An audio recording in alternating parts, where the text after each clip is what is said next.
And welcome to yet another edition of the Bliss Catchers. Thank you so much for joining us and for helping us start on time.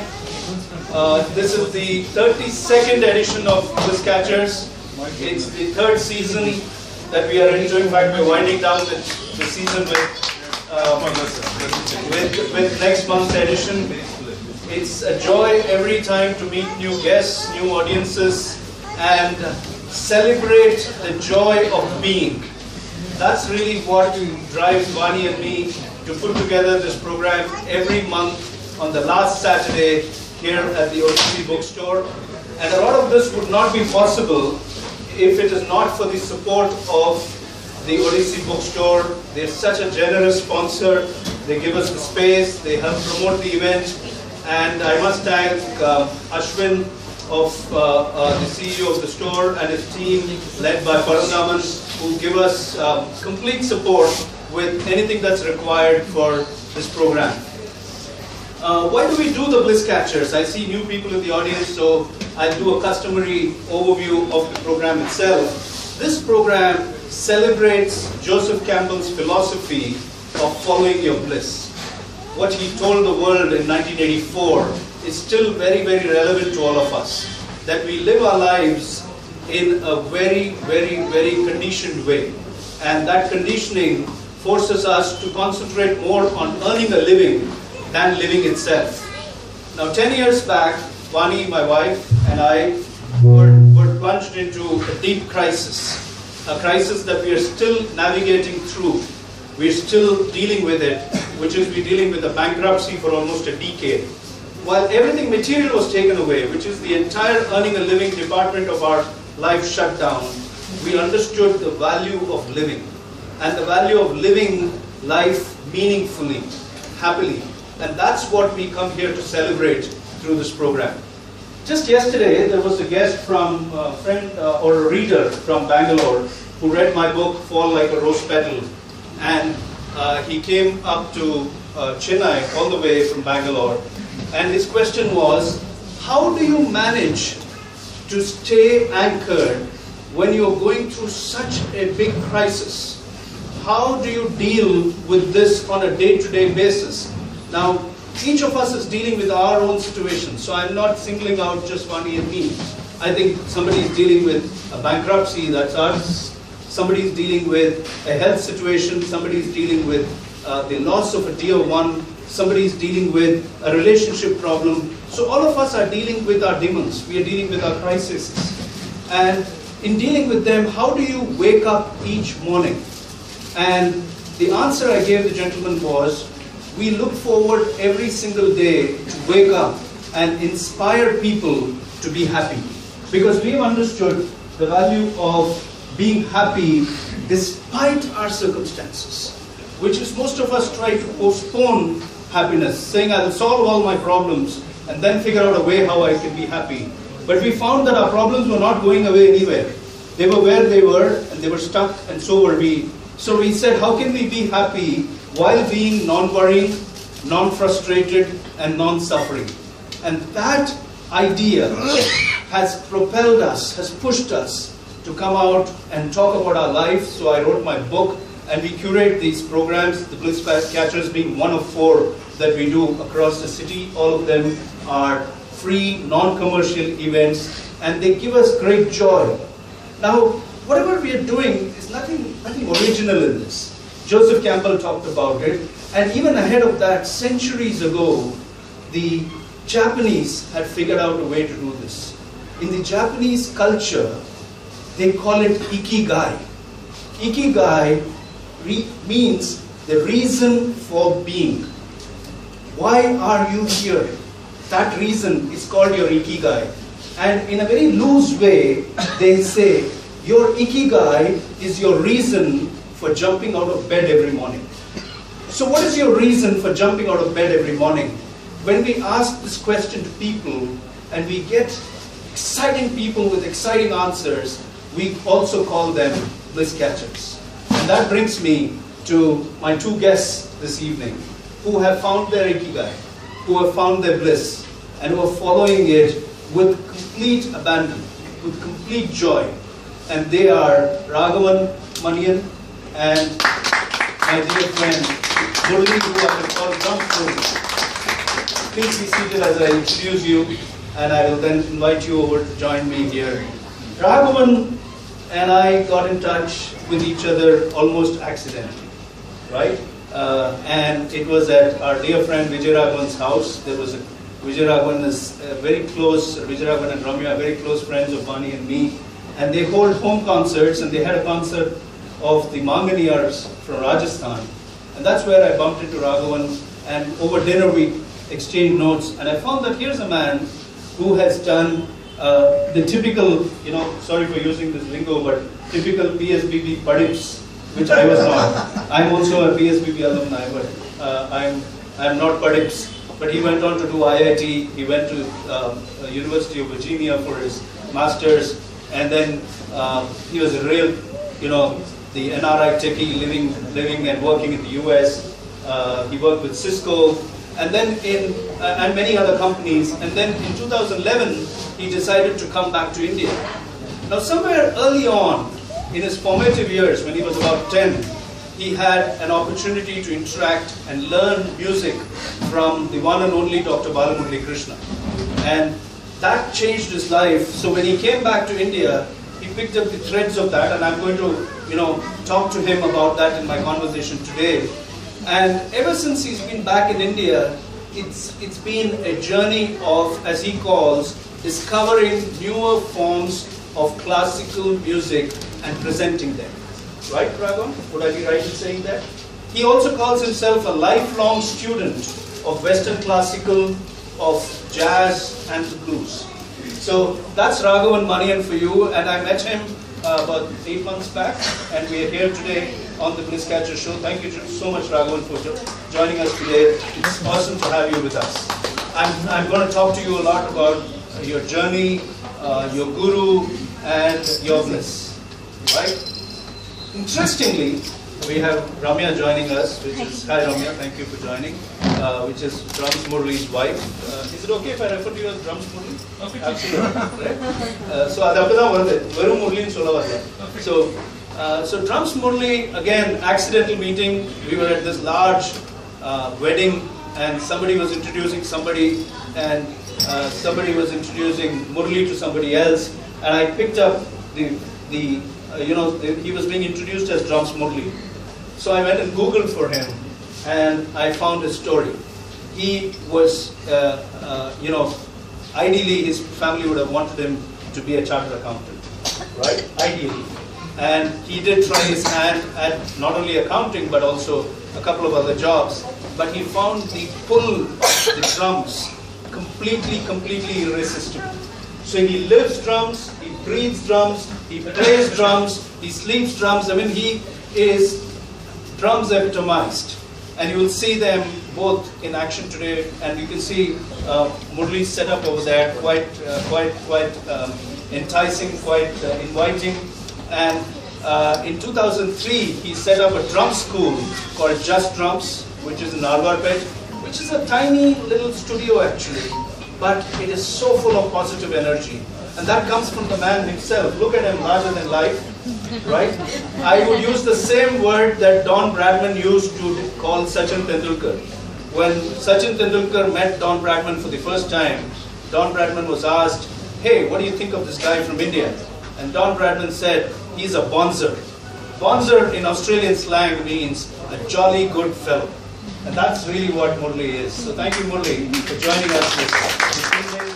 It's a wonderful, wonderful moment for us. I must thank my friend, my dear friend there, S.R. Madhu, who wrote me an email saying, AVIS, whenever you have performers, you must have them perform a little piece as part of the Bliss Catchers conversation.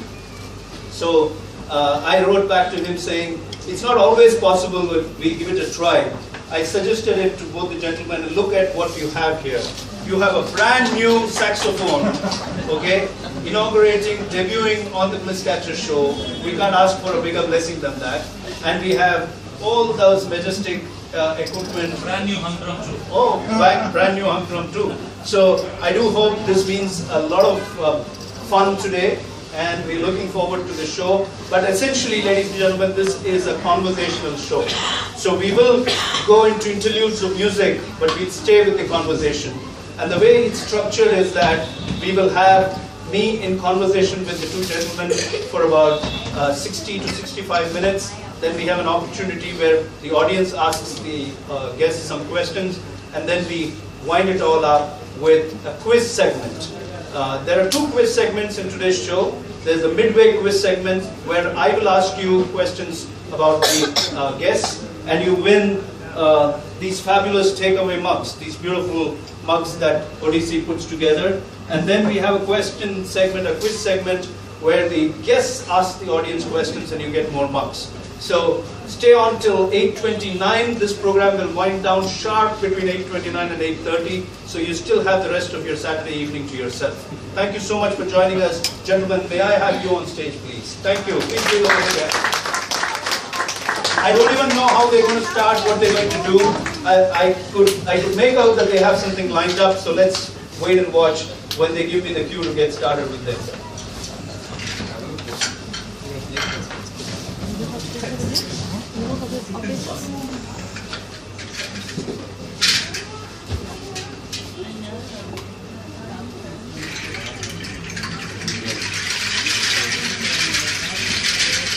So it appears they're starting off with a performance.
You know, as they're settling down, I'll quickly add a couple of more points to the introductions.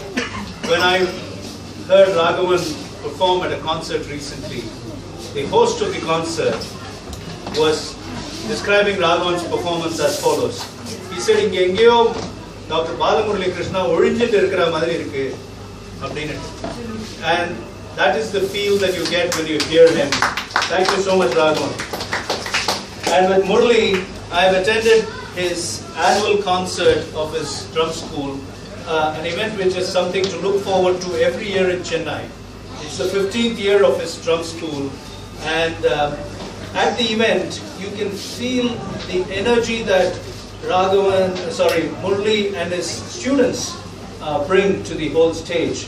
They set it on fire, and a lot of that comes from great tutelage that Murali is able to offer his students, and from the youngsters. They come with such an open mind and the ability to perform so, with such a wide range of instruments, which are not exactly musical instruments sometimes, right? You use all kinds of stuff. Not all the time. Yeah. Not all the time. So I see a little bit of R.D. Burman in you. You know, R.D. Burman had this great quality to make music from anything, and I see that quality in you. So thank you so much. That was an awesome start. Once again, ladies and gentlemen, thank you. So now let's get on to the main part of today. You can pick up your mics. Murali, that's your mic as well. Then turn it on and just check. Yeah. So let's get on with the conversation. Those of you who are waiting to be seated, there are some chairs here, and ODC can provide some additional chairs as well. Please settle down so we can have a fantastic conversation. I'm really looking forward to this one. So let me start by asking Murali, can you talk a little bit about your introduction, I'm told, to percussion happened at the age of 10. Was it directly with drums, or did you try any other percussion instrument before that? How was that phase in your life? What kind of a family did you come from? Can you talk to us about your early influences with percussion? Actually, my parents hail from Palakkad. I'm born and brought up in Chennai. So we have this customary annual holiday which always leads to Palakkad. And there is a car festival that happens every year in the month of April. So, the speciality about the festival is they play the chanda morning and evening when the procession of the Swami happens. So, and all of us will walk behind the car and go around for the procession where this chanda will be played. And I will be walking with the chanda players ahead all the time. So I think the first percussion instrument that I got introduced to was the chanda, and it was a really very powerful, majestic instrument. Listening to it can push your adrenaline a little bit. So that was the first introduction to a percussion instrument, and that happened at a very young age. I can't remember, maybe 3 or 4. From then on, I've been glued to that instrument, and of course, I've got that instrument now. I play my solos on that. But after that, like a typical Chennai Vasi will do, I went on to learn the Mridangam when I was about 10 years old. Who did you learn that from? I first went to a guru called Vakyam Devarajan sir. He used to live in my area at that point in time.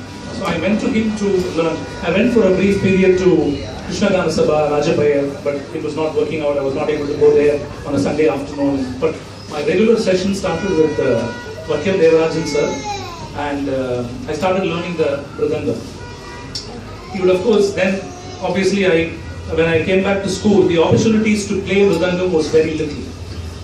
But I found that if you have to play the Mridangam, you have to play a film song, in the school arena. And I was happily playing, thanks to Ilayaraja. We were listening to all the music that was released at that point in time.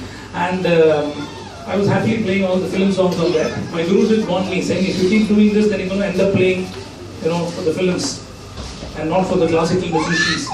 So I ended up playing for the films much later, not on the Mridangam though, on the drums. And I ended up playing with some classical musicians too, but never on the Mridangam, always on the drums. So how did the switch from Mridangam to drums really happen? What was your first introduction to the drums? Was there an event? Was it by accident? Was it by design? What happened? nothing is by accident actually, if you say so. It's all by design. At a spiritual level, yeah. There is a cosmic design. But for me, I think I always used to like music, even if it's a Tamil Nadaswaram player at a wedding or a drummer playing somewhere. I just stand and watch, irrespective of what the occasion is. Any kind of drumming will attract me, and I just like how it does everybody. And I think the closer I got to the instrument was when my senior called Sanjay Ramnath. He's a man of multi-talents, and one day he was playing the drums at the school. So I was just standing next to him and watching what he was doing. That would have influenced me a lot to take on the instrument, because I immediately wanted to try. Being a senior, he said, get out of here. But later... How old were you then? I must have been 11, 12. So Sanjay was your senior in school? Yeah, 6, 7 years he was my senior, and he was going to play for the annual day, so they were practicing and I was standing and watching him actually. Okay. So I think that triggered a lot of dreams about this instrument and how I want to actually be playing this instrument. And from then on, this shift happened slowly, but I have a related question here. But before that, I'm picking up something very, very beautiful. It came almost very casually from Murli, but I think it's a very valid point he makes. Nothing happens by accident. And that is a fact about all our lives. We may tend to believe it or not believe it. But nothing happens by accident. In fact, Gita, Ramesh, Rumi says, live your life. Jalaluddin Rumi, the Persian poet, says, live your life as if everything is rigged in your favor. Everything is rigged in your favor. Most of us think that there is a cosmic conspiracy against us when we are faced with a problem. But I have seen that the conspiracy is not against us, but it is for us to evolve, for us to get better. So I pick up that very, very deep spiritual point over there, that nothing happens by accident. There is a design. And that design takes you to the front row of an auditorium and wanting to watch Sanjay Ramnath and say, what's this all about, right? That sense of curiosity.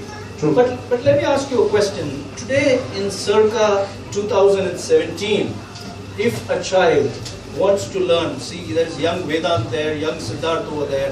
If they want to learn drums, they can come to Mukambika Complex, and there is a nice school there called Just Drums, run by a fabulous guy called Drums Murli, right? But what was your avenue then to learn drums? How did you actually start learning drums?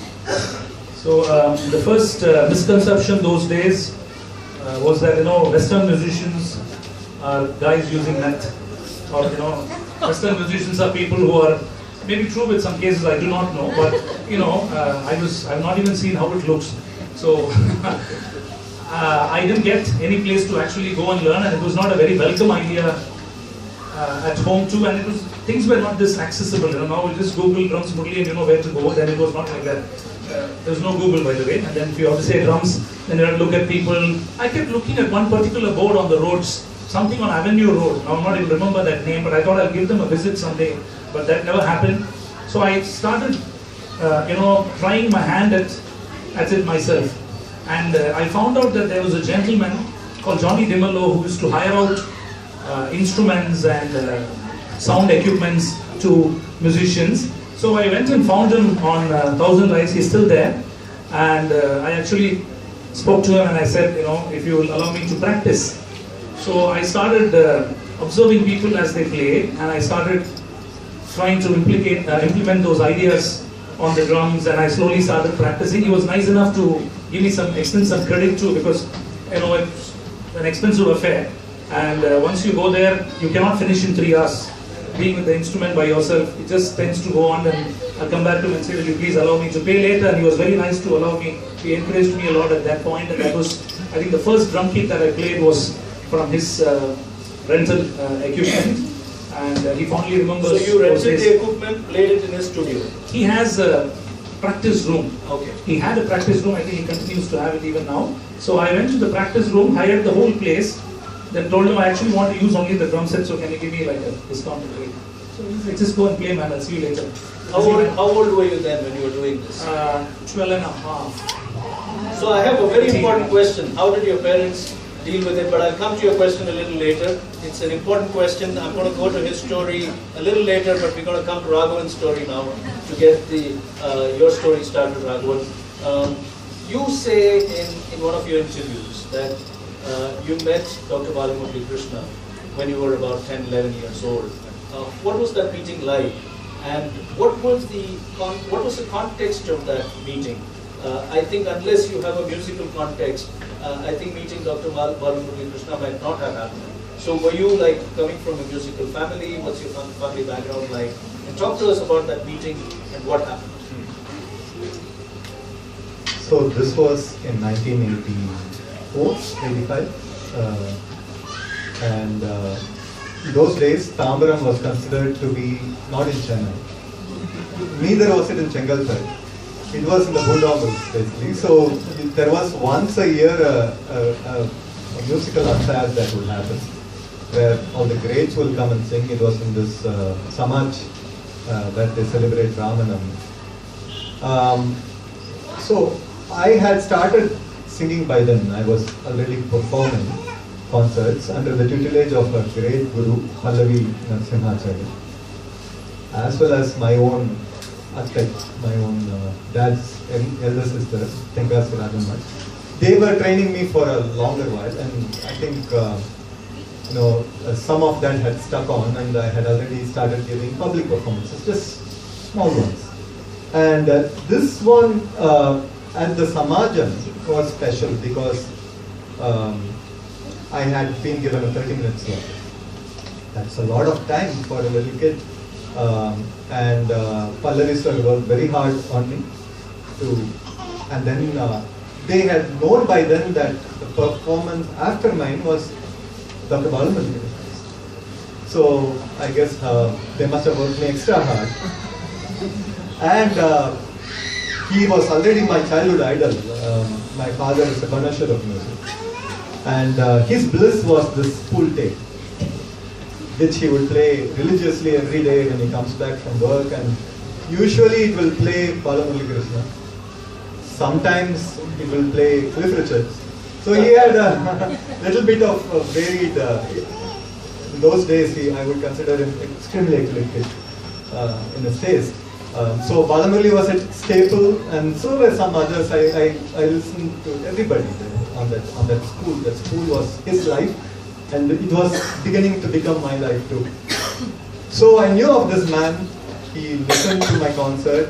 I was starstruck, of course, seeing him in front of me. He garlanded me. Wow. And congratulated me, and that was that.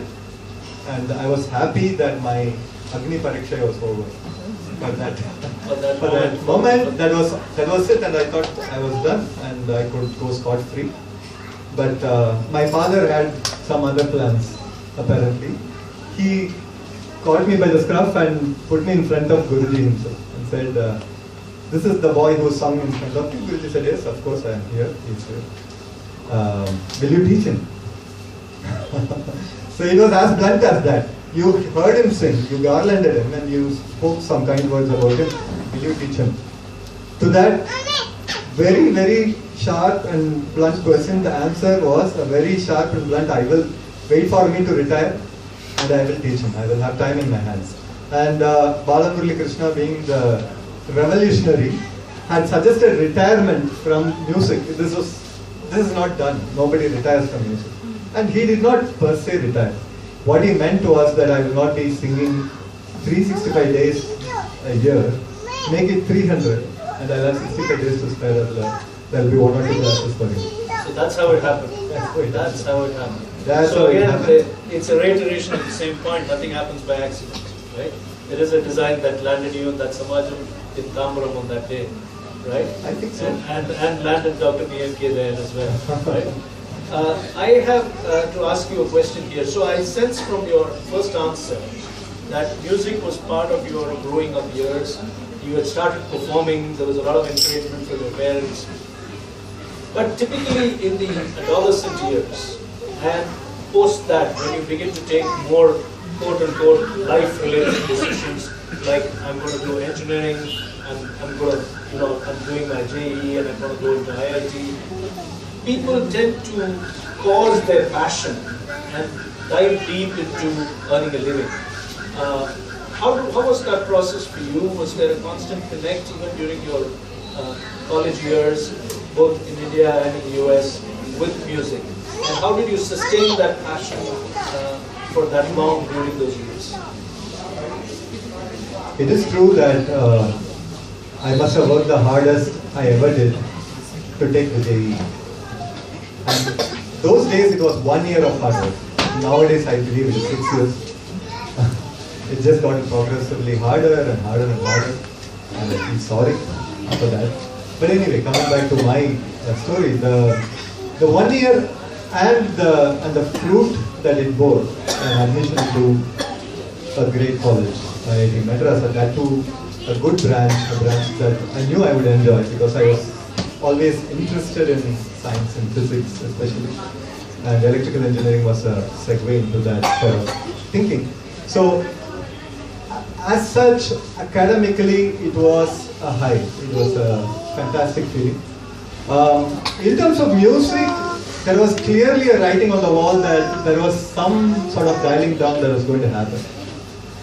But interesting enough, it was around the same time that I appeared for the NCERT Senior Music Scholarship, and I got it too.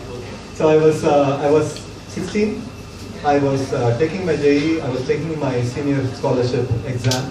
It was a fairly involved process with difficult questions. I got both. Right?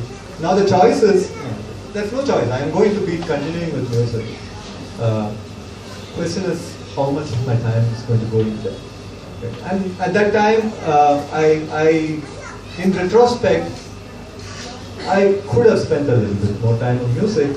On the other hand, I could have done more on engineering. So that has been the sort of story of my life, you know.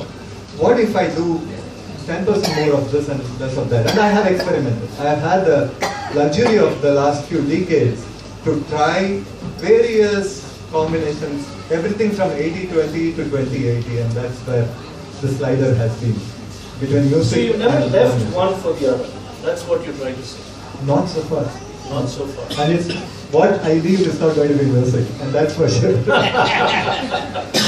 Quite obviously, that's evident. And that's music evident. is not going to leave me either. Right. It works both ways. It's a symbiotic relationship. That's fantastic. So, so the takeaway is that when you are faced with a life decision to choose between one or the other, there is a way, a midway path that you can walk.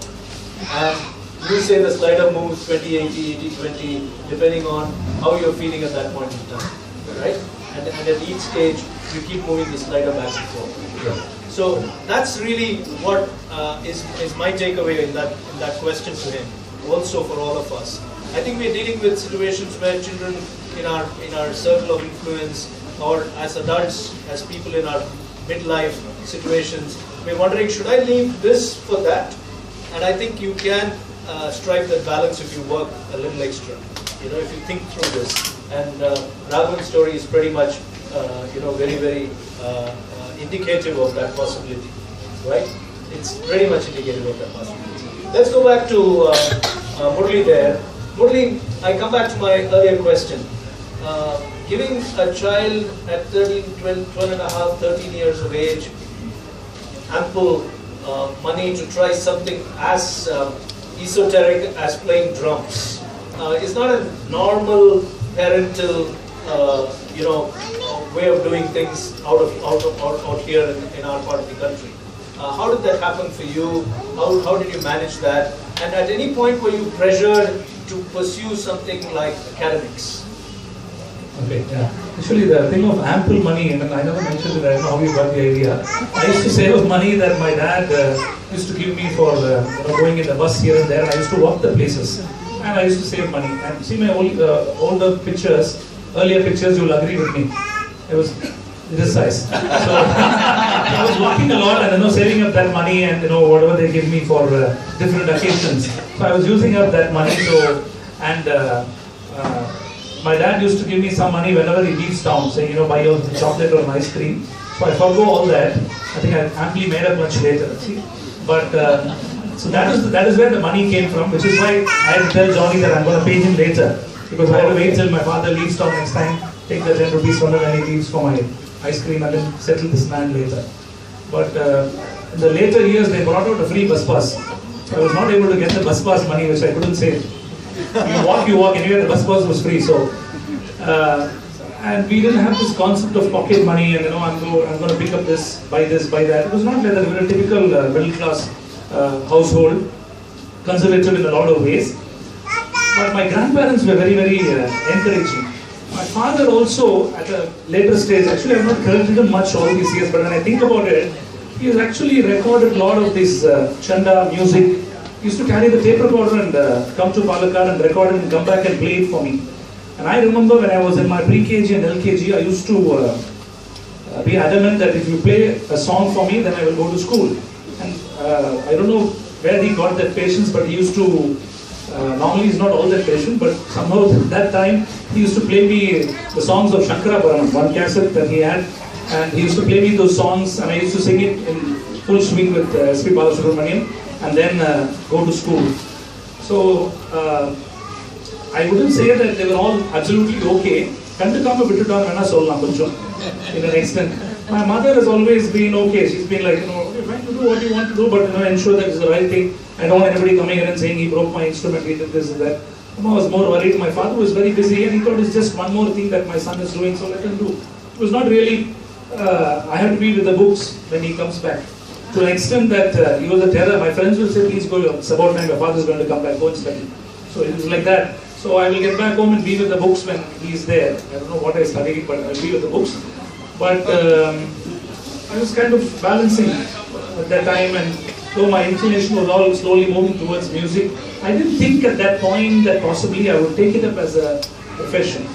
And I think none of them really took it, but I was anyway learning the mridangam.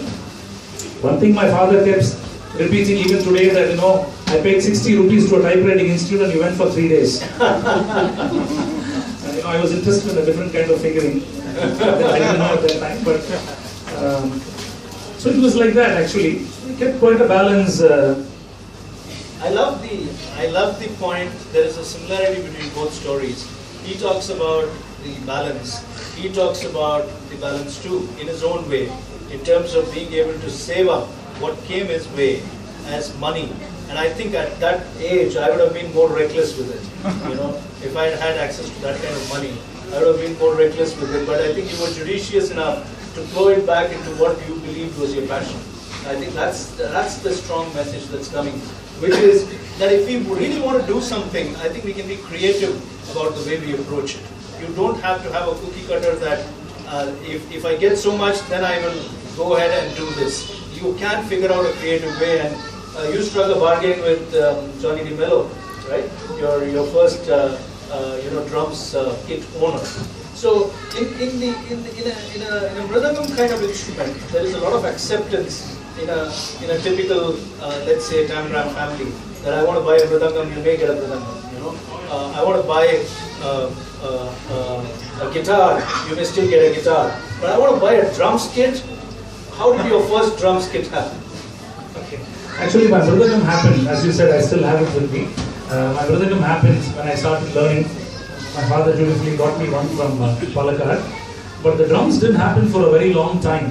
So when I actually started playing, I used to rent kits from Johnny DeMello. I used to do a lot of performances for inter-school, intercollegiate events, and that's how I met my drums guru, Hari sir. He came to judge one of the events, and he saw me play and he called and asked me, whom do you learn from? So I said, actually, I've not learned, I'm just self-taught. So he asked me, do you know the names of these things that you play? What are these things called? Well, you're playing this, you know what that is called? I said, I have no idea. I've just seen people and I'm playing. If you tell me to play this song, I'll play it for you, but I can't tell you the grammar of it.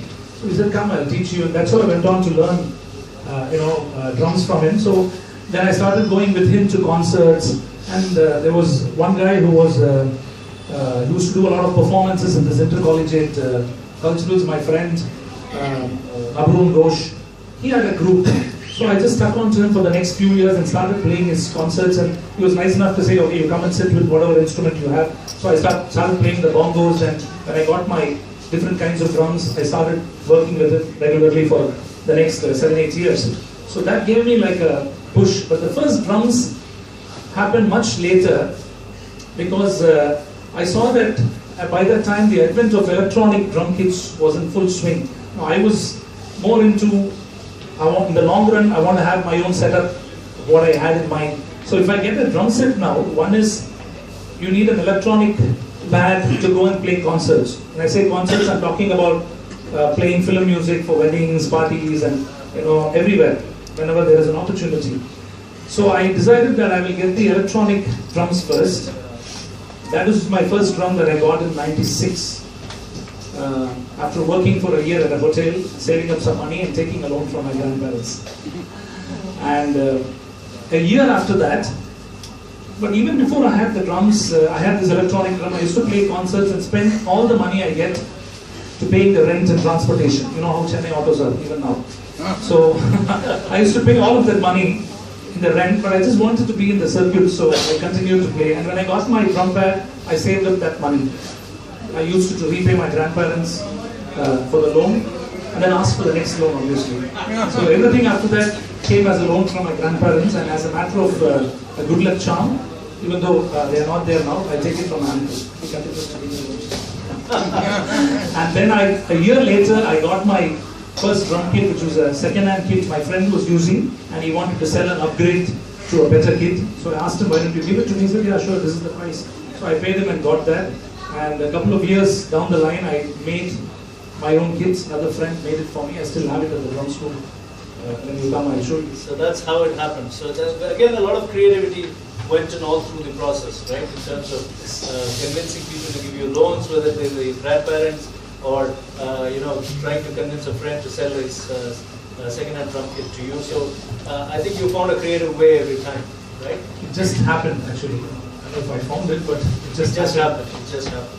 I'll come back to Raghavan's story and ask Raghavan, during the years that you went to the US and you worked there also for maybe 10, 12 years you were there in the US, right? And you must have got married around that same time and started raising a family. What kind of influence did the early tutelage under Dr. Balamurali Krishna help you stay grounded with music? How did you, despite the work pressures of life in the US, the pressure points there are pretty similar to over here, but they're unique in their own ways also. How did you keep your engagement with music going? How did you make sure that you didn't lose touch? So when you're an expat in Indians are everywhere. You could go to a remote corner in Cambodia, there will be somebody there. At least a pan-Indian presence will be there. And you would strike conversation in the friendship.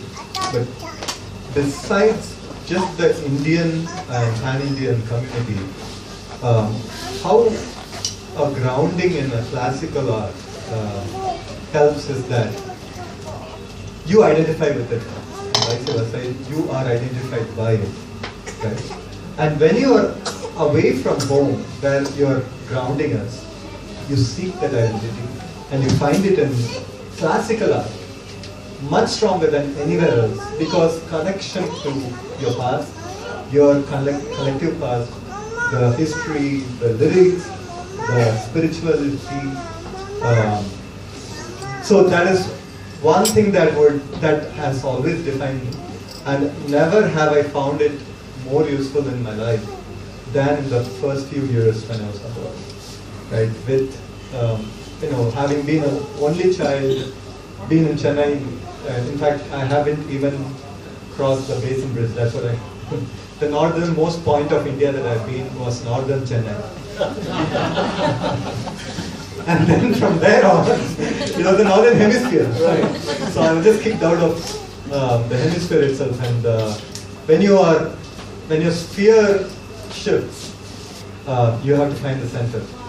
And that's what the center that classical art, classical music, or dance, or literature provides you is so solid, And so my connects were with, when I was in UVA, University of Virginia, my connects were with the faculty of religious studies, When I moved to Pittsburgh, my connection was with Venkateshwaran. When I moved to Bay Area, my connection was with South India Fine Arts, my connection was with the Maratha Mandal, my connection was with the Kannada Kuta, my connection was with the Pakistani Association. Because we are very, very similar. You know, when you're here, you fight your battles and your wars. When you're outside, you identify what binds you and what unites you. So you live practically in a mini India in these places. You are one, you eat together, you exchange art. So I think I learned the most rapidly, not just the interaction with other Carnatic musicians, which is my root, but with I think Hindustani the most musicians, fundamental point is that the classical pianists. you find your center. It was I think in some cases, if you're open, talent around me. your center finds I was attracted to them, and vice versa. There was a small community of discuss dramatic story as we persons. go along. There was you will see that happen as well. So I think fantastic conversation we are having so far, but I'm going to take a midway break and introduce what we call the midway quiz segment. This quiz, ladies and gentlemen, is for you. It's on these two gentlemen. And whoever answers these questions gets these mugs. These are beautiful mugs. Your coffee tastes all the better with this. Okay? So let's get on with these questions. Both are very mocha questions, by the way. Okay? They're not very serious questions, so don't get hassled. We ensure that somebody walks away with a mug. Okay? So my first question is on Raghavan Manian. Are you all ready? Yes. Right? Can we not block the view so I know exactly who's raising their hand, who's answering? And as always, my decision will be final. Right? So if too many answers come out, I'll lean in the direction of whose answer I heard first. Okay? So the first question is on Raghavan Manian. Quick one. On the buzzer. Connect Raghavan Manian to an Asian currency.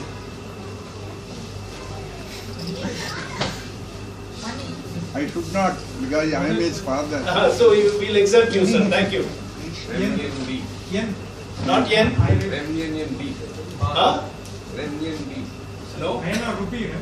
No, not INR rupee. No. You're going by his last name. Don't go by his last name. You're walking in a different direction. What? Riyals. No, not riyals. Asian. What? Asian. Think other Asian currencies. Bangladeshi currency. No. I thought this was a sitter. Cambodian currency. Ringgit Malaysia. Yes, Ringgit Malaysia. It is, Ramya. It is Ringgit Malaysia. RM. Raghavan Manian. I would have you have to give away this. Ramya, please come forward. You actually won a mug. Good, better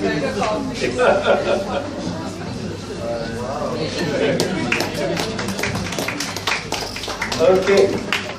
So this one, Raghavan Manian, RM, Ringgit, Malaysia. You have to think of what I will be doing at 3 p.m. in the afternoon, getting ready to come here. I can't keep Googling and thinking of tough questions. Okay, I have to ensure that you guys win a mug so you go and tell more people about the Bliss Catchers show. Right? Now let's go to Drums Murli's question. Okay? Connect Drums Murli with the Indian Administrative Service. Wow, that's nice.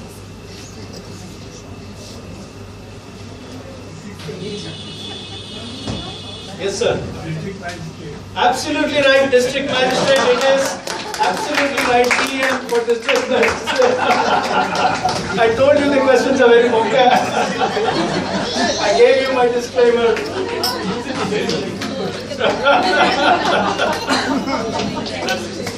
Father would be very happy for that.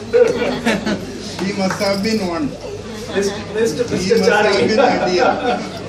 So, IAS officers who become collectors are also called district magistrates because of their executive magistrate powers that they execute, they have. So that was the midway quiz segment, and we are ready to go past it into the second part of today's session. And so I'll go to Murli and ask you my next question. Murli, how difficult was it for you, or talk a little bit about that phase in your life, don't go to just drums yet, okay? But let's talk about that phase in life between 96 and 2003. You kept multiple jobs, you were playing drums, you were performing with Nabarun, you were doing multiple things. How difficult was it to sustain yourself doing multiple things? Why did you not get sucked in by this rat race called earning a living? Your family wanted you to be a chartered accountant, you tried your hands at accounting, you almost went into entrepreneurship. How did you stay away from the lure of all this and kept getting drawn back into drums every time? Actually, thing is, obviously I have a home to live in because provided by my parents and my food was taken care of. So I didn't have a necessity to, not like the US where you were moved at 18 and you had to find your own accommodation and things like that. So I didn't have that problem. So there's no necessity to really earn and support the family, but only to follow my dreams. And I've never thought that earning money is a problem. If you want to do it the right way, there are very many ways. And very, very many ways for the wrong ones, but I'm not putting it there. I wouldn't know them. People used to ask me, so even now people, sometimes when people speak to me, they ask me, what do you do? So I tell them, I'm a drummer. Oh, great. And then what do you do? You never discuss that. I haven't even today. So you must have imagined then, 21 years back. The thing was, when I knew that we were not in a situation to get a drum kit, when I finished school in 95, I straight away found an employment in a hotel, and I believe that I can do anything with a little bit of effort. Anything. When you say that you have to tomorrow start, being the pilot at Indigo, I'll take it on right away. I'm a guy like that. I like challenges and I take it up. So I found a job right across my home in a hotel in the accounts department. And in a few months from then on, I had just finished my 12th actually. In a few months from then on, I had a couple of assistants, one of whom was an MCOM graduate, by the way. He didn't know for a year that he's working under a guy who's just work standard. I didn't give him the opportunity to. My boss told me, don't tell him. So I was working and saving up money to get a drum kit, and I was having this connections with different groups. I used to go to watch concerts, and I used to go out to concerts with my guru. So he would give me an opportunity to play for one song and would encourage me and all that. Then I was attached to a group in Varun's extent of Chennai, in the North Madras, and they used to do a lot of shows, very little money, but it used to keep me busy. Otherwise I was not going to do anything in the evening, so I'll just go and play with them. They do like 35 shows a month in 30 days. People like that, in different temples. And I like going to temples, so it just works fine both ways. So I was playing with them for some time, and my aim after I got the instrument was to pay the loan back and keep up my credibility. It was very important to me because then I could ask for more money for other instruments and my bike and the things. I was always clear that I will get things that I can afford. I don't want a Merc. It's not worth it in Chennai anyway, so I'll only get things that I can afford to keep. I was very clear in that from day one, because when I buy something or I get something, it's for me and not for anybody else to see and make a judgment. So it's anything that I can use and be happy with. So I had that thought very deeply rooted, and I was doing things one after the other. So I had this job, and I worked with a couple of other people. I worked with my friend who's a filmmaker, Jabbar. He's been a great influence in some of my work, in the way I think, and he's influenced me a lot. And then my friend, we set up a band simultaneously from school itself. Me, my friend KP, my brother who plays the guitar with me even now, and my friend Suresh who's in the US working somewhere busily. We all set up a band, and we used to perform for a lot of anybody who calls basically. Money was not important. I want to play the drums, so I'd be the guy who will go and get the concert. And somehow we managed a few wedding concerts too, and we played all that, and they all liked it. All young looking things, and for the people organizing these, they didn't have to spend much money. They had to get us a good sound system and pay for the instruments rental. So imagine doing a girl's wedding. The girl's dad was very happy to spend less. So he just got to saying, play something whatever you want, but we were good. And it was all going like that, not regularly, but once in 3 months we'll get a gig and we'll play and it was going on, and my friend referred me to one Mr. Swaminathan. I went to see Swaminathan because he said Murli is the guy for this job. It was setting up franchisee for First Computers, and I go in and knock on the door, and the door opens, and I see the great maestro who later became my guru as I became a student, Umayalpuram Shivaraman sir, standing at the door. So the first thing is to just fall at his feet and say, hello sir, namaskar. So I said, I've come here to see Swaminathan. Sorry, I think I've come to the wrong place. He said, no, he's my son, go up and see him. So I went and met Swaminathan. I worked with him for more than a year and a half. And actually it was Swami who told me that, listen, you can't be doing this and that. If you want music to give you the kind of returns, not in money, but the happiness, you'll have to be there fully. Look at my father. You have to be there fully, and we'll give you 200% back in kind. But if you're here and there, then you'll be doing this for a lifetime. So that kept me thinking, and I was just looking for excuses to leave everything and jump into music full time. I was in that job for more than a year. Then one day, finally, I told him that I'm quitting. So by then he had handed over the business to somebody, and they were fine to letting me go. They found a replacement. So I quit, and on that day my friend calls me and says, I've set up a company and I want you to be the manager, events and promotions. So I joined as an event organizer with him. I was there for 6 months until one day a day came that I cannot attend the concert, but I have to go for an event. And that was the day I called quits. This was in '99. So I said, I'll do this event for you, but I'll organize everything and leave, and I'm not coming back because music takes priority and there's no coming back. And from '99, I took it up as a full-time profession. I was not doing anything else, but I was really worried about this. Even now when people ask me, so what do you do in the daytime? I don't have an answer. I practice, I go to the bank, I go to the store, buy something. My wife sends me on these errands and I do all that.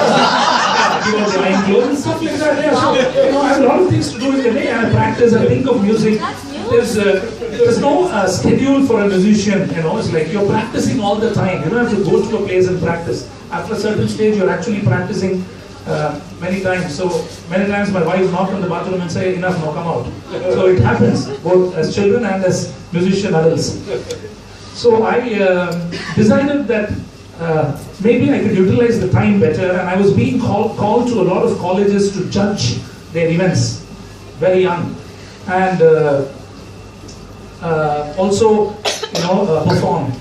So whenever I go, there'll be a horrible sound system, which continues even today in many places. I'm very worried about the sound system because in a smaller space like this, it is okay, but not otherwise. And if you don't have a good sound system, people tend to get, they tend to think differently about the music that you play. It doesn't portray yourself well. Right. So I spoke to these colleges who called me and said, listen, anyway you're getting like a really bad sound system.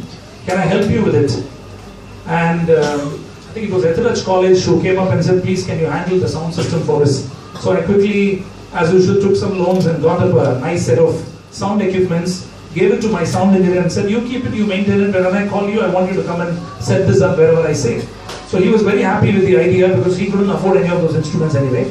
And I started working on sound for college culturals and giving them instruments on hire, and I found that all the women's college in Chennai kept calling me. Don't ask me why only women's college, I do not know. So they just kept calling me again and again, and I started helping them in the other aspects of setting up. Many of them are my good friends even today, over 20 years now, are my very, very good friends. And so I kept myself busy doing those things until I set up Just Drums. These things kept me very busy. I'll come to the Just Drums question, but the key here is, go back to what Campbell said. When you follow your bliss, doors will open. When you follow your bliss, people will come in your zone of bliss and they will connect you to your next orbit. That's what he meant. So the door opens and who's standing there? Umayalpuram Shivaram. And he gets an opportunity to learn from the maestro. And what does his son tell him? His son could have been a pakka capitalist and said, here's a guy that I can, work. He works hard and he's creative, and so we can squeeze him till he retires. So let's keep him on our team. But he says, don't ride two horses at the same time. You'll never get anywhere. Instead, go after what you believe in. And that advice allows him the clarity, brings in that clarity that later on shapes the direction that he takes in his life. So I think there is a great merit in soaking in drinking up this philosophy that if you follow your bliss, doors will open, connections will happen. I think the first step is what is very important. That's what I pick up from you, Murli. I want to come back to the Just Drum story, but I'll go to Raghavan now to ask you, Raghavan, when you decided to move back to India, obviously there were some personal reasons, but you did something very interesting when you moved back. One is having had your fair share of academic success with IIT and an MS in the US, you come back and you enroll for an MBA program to a B school, the Indian School of Business in Hyderabad.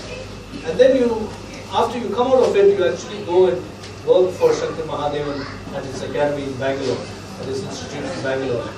Why were those two choices important for you at that time? And why not take that deep dive into a full-time musician? Yeah, it's not a $1 million question, but it's about a 25 to 30 lakh rupees question, because that's roughly what it costs to do an MBA in ISB. It's a fantastic program, by the way. I loved every day I spent on the academic side of. I love learning. I love studying and so discovering concepts behind how the world runs. I love that. That's the scientific aspect of life that I truly believe that is a gift as much as music is, right? Now, I thought that this would be a good time to take a sort of a sabbatical, right? While it could have been music, I thought that I had to bet long, take, if you had an option and you wanted to see, do I sell or do I buy and hold? I was the buy and hold guy. So I bit the bullet. I did my MBA, and true enough, it was sort of a leverage to do something outside of pure technology. Because until that point in time, I was on the technical ladder. I was engineer and another level 2, level 3 principal, and so on. And here I could now start to work on product management, which I did for a brief while in Hyderabad before I moved on to running a music academy. Now, that was definitely a life-changing experience, because not only did it kind of align with music, which has always been my calling, it still is, right? And I'm deliberately not answering the questions why I did not plunge in, because I don't know the answer. But it did bring me closer to my bliss, right? And at the same time, it brought me into education per se. I have always been a folk educator. I have been teaching people since my days with Dr. Balamurali Krishna. I would teach some of the younger students in his class if he wanted me to. In the US, I continued teaching people, whoever was interested in the music or so I had a few students here and there, and so this was a chance for me to formalize some of that learning. So I set up the curriculum at the academy, streamlined it so that it is basically a sort of a first course all the way to a university program. So that sort of a step-by-step approach, which brought me, exposed me to various musical curriculums across not only Indian classical, not only Hindustani or Carnatic, but also how do people approach it in the West? How do, for example, the Cambridge drums curriculum. Those are things that I could actually, for the first time, study and understand and love the structure behind what goes into curriculum development. So that was a good sort of an exposure for me in life, right? Of course, that was not to be a very long-term engagement, because Chennai beckoned, right? And for very close to the heart personal reasons.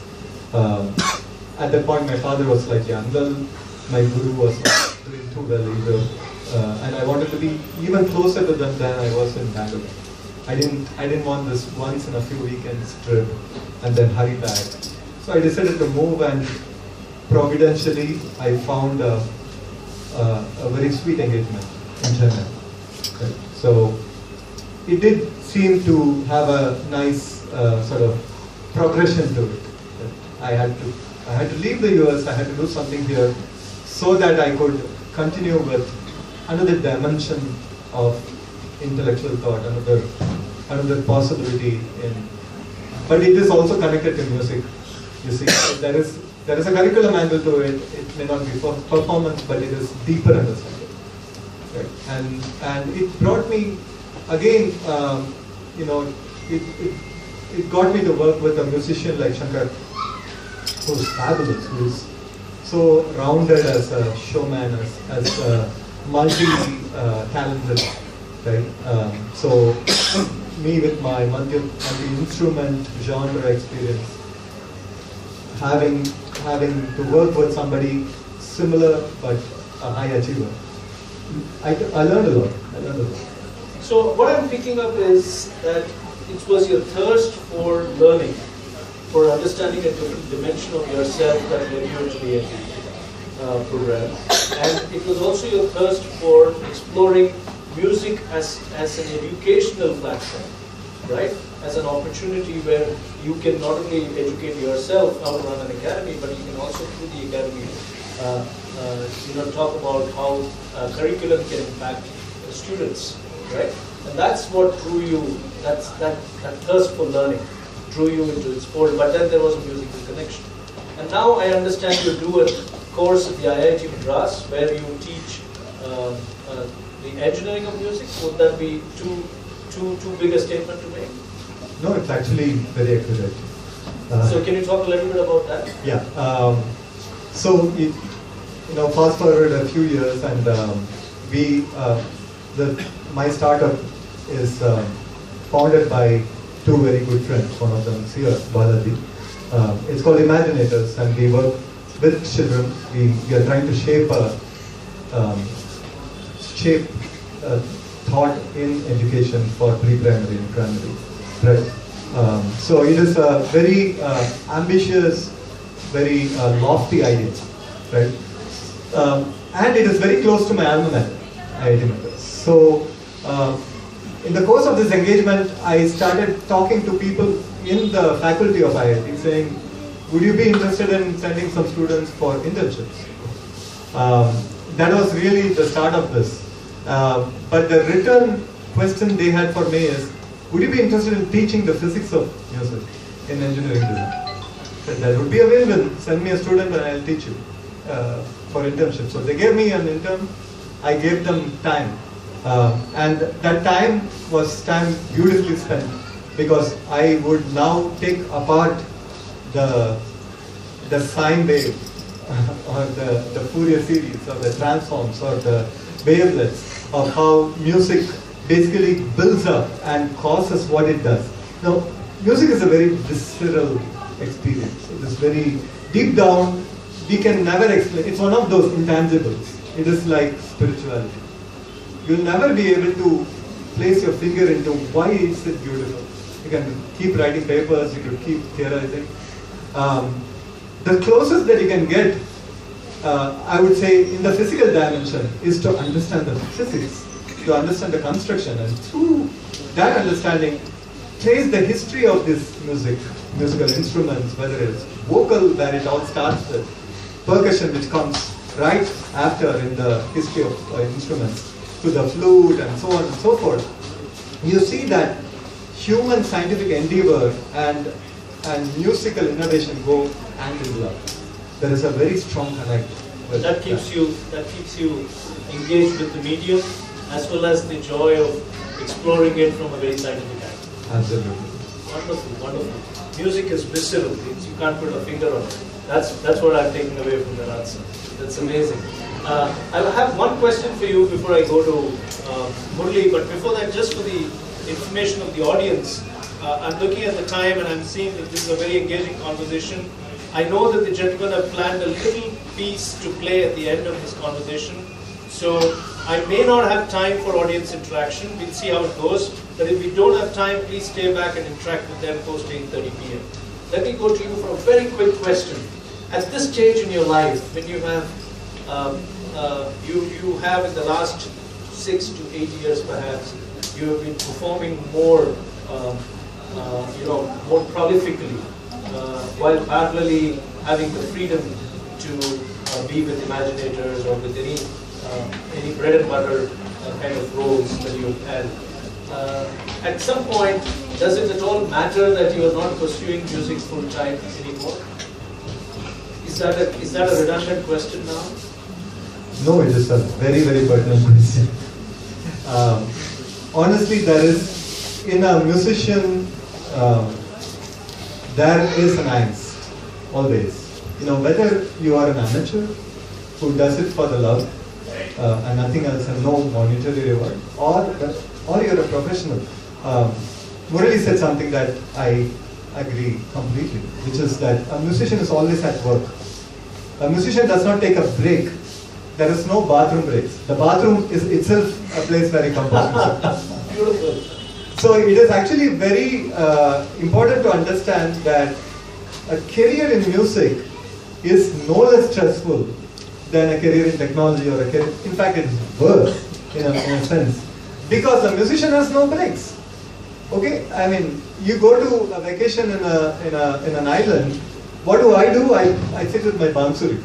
What does the musician do? He does the same thing. I mean, I am a musician, all right, but he's at work. He's literally trying to make the next concert work. Where I am basically playing for the sake of it, right? Now, what would I really like to do is to play for the sake of it 24/7. And that would be lovely. Now, falling short of which, I would really like to play more in public and engaging with others. Keep something of the engagement with, I wouldn't say corporate, but the engagement with education, let's say. The engagement with training people, shaping minds.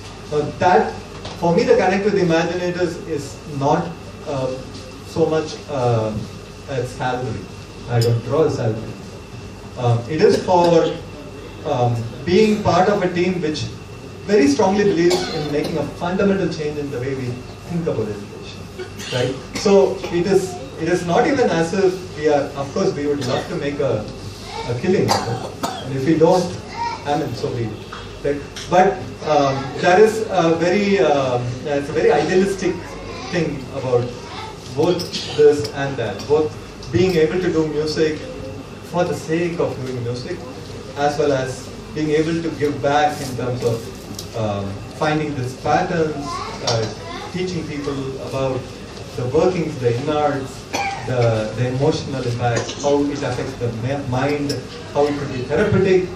There is no end to it. I mean, music is a blanket term that encompasses every aspect of it. It's so deep in our brains.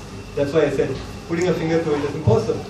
It is too deep in our neurological making, our mindset. So that is, whatever I do, there is something always playing in my head. That's a song. I like that. I like that line. There is something always playing in my head. There's a pun there, but it's a very, very valid pun. It's a very, very valid pun. Music is something that is 24/7, and thus spake of Bliss Catcher. Awesome. Thank you so much. Murali, question for you after which we'll take that quick break into your little performance. But the question is, when you set up Just Drums in 2003, you as I've seen your career, talk about your career, you're basically very creative with the way you managed every challenge that came your way. But setting up a music school, a drum school at that, and I guess you set it up in the terrace of an apartment in Nandanam to where you are now in Mukambika complex, where it's a small place but you do a lot of stuff.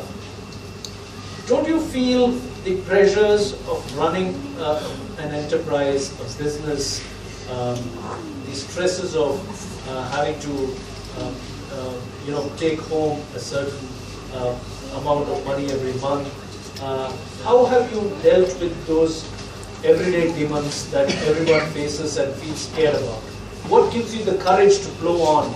And it's been 15 years, it's not a mean task that you've achieved to pull off, and today to be considered a kind of a destination school for many people who want to learn drums. And he's got students from the age of 80 at the top level going down to 8 or younger, 5. And they all perform together on stage once every year. So that's something that you managed to do. So where do you get the courage from? What gives you that courage? And people used to ask me that, so does this really work out? Do you make money enough? No man wants to talk about his salary. I'm no exception. So I tell them, how much do you pay to go from one place to another in Chennai? I tell them the longest distance. They say 300 rupees, So I always quote this example of being a good auto driver who's called back again and again for his service. That's a decent way to live, right? You do some work and you get paid for it. You can earn about 2,000 rupees in a day now, given the current situation. You can easily earn 2,000 rupees a day, which means 60k a month, working only like an office job for say 10 hours, which means 60k a month is many IT guys' salary today, looking at the market, which is a good amount of money to live a very decent life. So I'm sure I've earned enough good friends and goodwill for somebody to buy me an auto. If I have to do that, I'm saying, so that is how I used to think. I was very open to doing anything, and luckily the support that I got from my family and I continue to get has been awesome. So initially my father was very worried that I was taking on to something that nobody has done, how will we get him. I'm sure it must have run in his head saying, what will I tell when I have to get him married, and what does he do?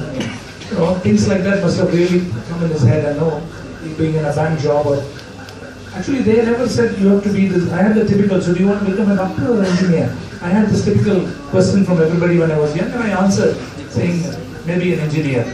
Okay, so we will just change places a little bit. I was not as fortunate as Varun to go to IIT. I only go to IIT to perform and do lectures. I went much later, but I wanted to become a chartered accountant because of my my liking to numbers.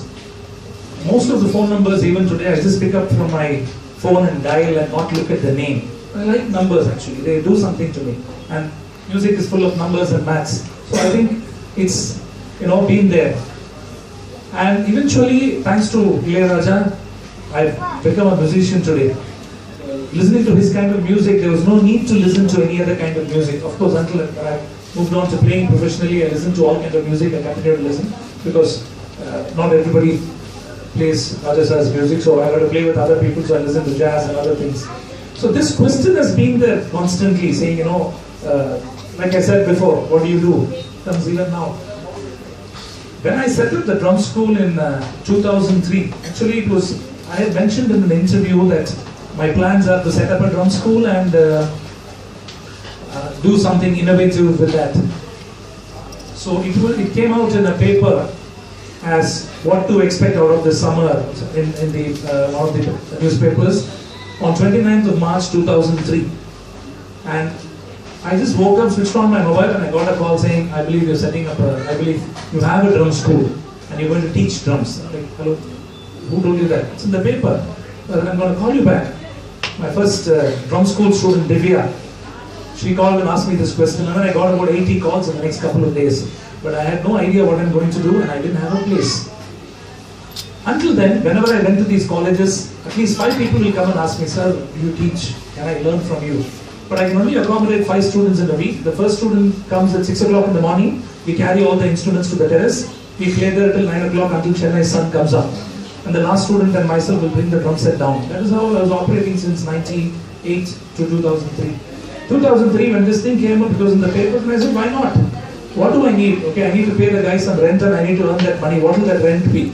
So that was the way I was thinking. And my younger sister has always been very helpful, just like my older sister. And my wife does all those helps now. She used to carry all my instruments when I come late. My mom used to stay awake because I was too young to be given a home key. At 19 years, my mom will stay awake till I come back from a concert, and wait for me to load all the instruments. My sisters will help me, and that is how it was. We are a very close family that way. So she said, why don't you talk to the lady, where I was going for a tuition on the terrace of the home. So I went to them and I asked them, they said, drum school? You drums? Very loud. I said, no, it'll just be like your TV serial volume, don't worry.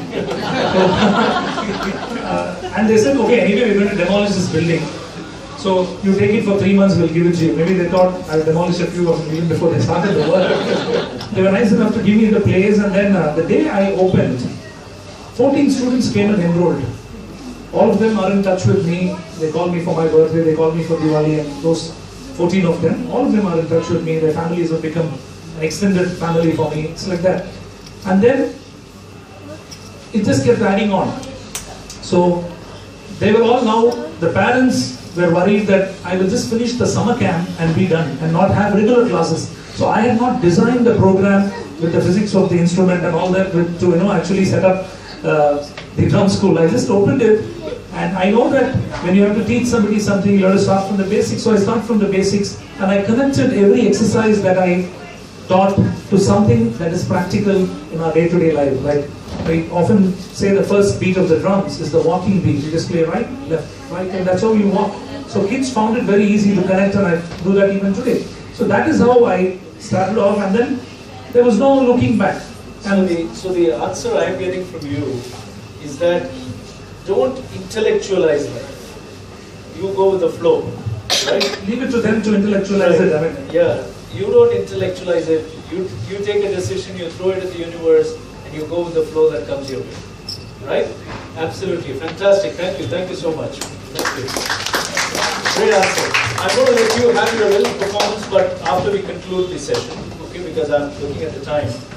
But it's time for the quiz questions that they will ask you in the audience. We won't let you go without your marks anyway. So please stay on for the quiz questions. Can we have Raghav's first question? Yeah, Raghav, your question.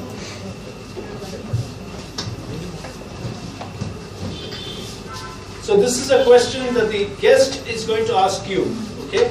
And you win marks for it. I'm wondering if I should ask a physics question or a music question. Cricket.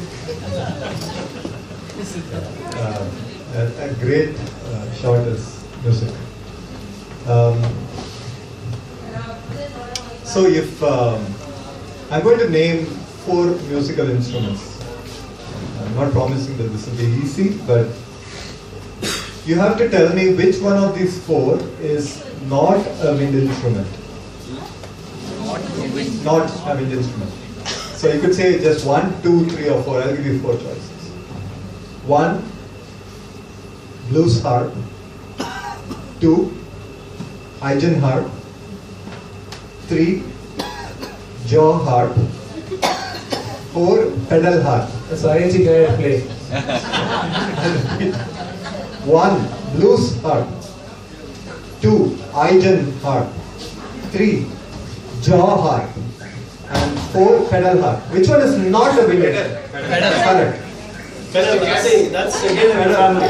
Wow. So father and son, both of them get marks today. How did you Pedal, anything you pedal. See, the others, something must be there. So pedal was different. Very nice. Just a guess, I just took a chance. Good educated guess. Only your question. Right. There is one particular wood in India.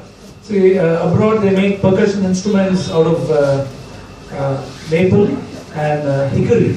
That's the wood they use. But there is one particular wood in India, particularly in South India, that is used, and it's supposed to have a natural resonance built in, and it's best for percussion instruments.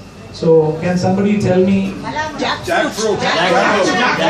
So I heard it first from her, so I'm going to pass the mug to her. Okay. So more families, more mugs. These are all regular collectors of mugs. They know. Thank you, Geeta. Thank you, Murli.